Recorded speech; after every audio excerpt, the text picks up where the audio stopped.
नमस्कार, सच देखो digital breaking में अभी की बड़ी खबर। केंद्रीय गृह मंत्री अमित शाह ने एक इंटरव्यू में साफ कहा है कि सीए कानून कभी भी वापस नहीं लिया जाएगा।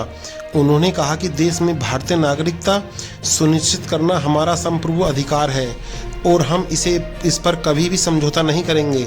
अमित शाह ने कहा कि सीएए मोदी सरकार द्वारा लाया गया है और इसे वापस लेना असंभव है।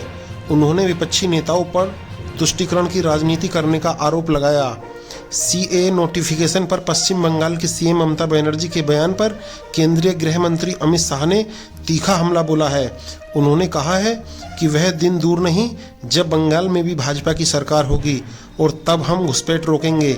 अगर ममता बनर्जी राष्ट्रीय सुरक्षा के मुद्दे पर इस तरह की राजनीति करेंगी और तुष्टीकरण की राजनीति के चलते घुसपैठ को बढ़ावा देंगे और शरणार्थियों के भारतीय नागरिकता लेने का विरोध करेंगे तो फिर लोग आपके साथ नहीं रहेंगे। ममता बनर्जी एक शरणार्थी और घुसपैठियों के बीच का अंतर नहीं समझती हैं।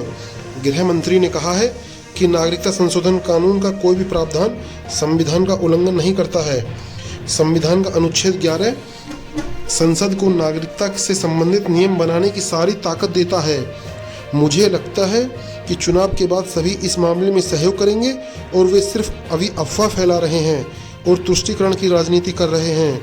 केंद्र सरकार ने इस हफ्ते ही सीएए कानून का नोटिफिकेशन जारी किया है। इस कानून को दिसंबर 2019 में संसद से पारित किया गया था। उस दौरान सीएए कानून को लेकर काफ़ी हंगामा हुआ और देश की राजधानी दिल्ली में इसे लेकर दंगा भी हुआ। हालांकि सरकार ने कड़े विरोध के बावजूद कानून वापस लेने से इनकार कर दिया था और अब उसे लागू कर दिया गया है।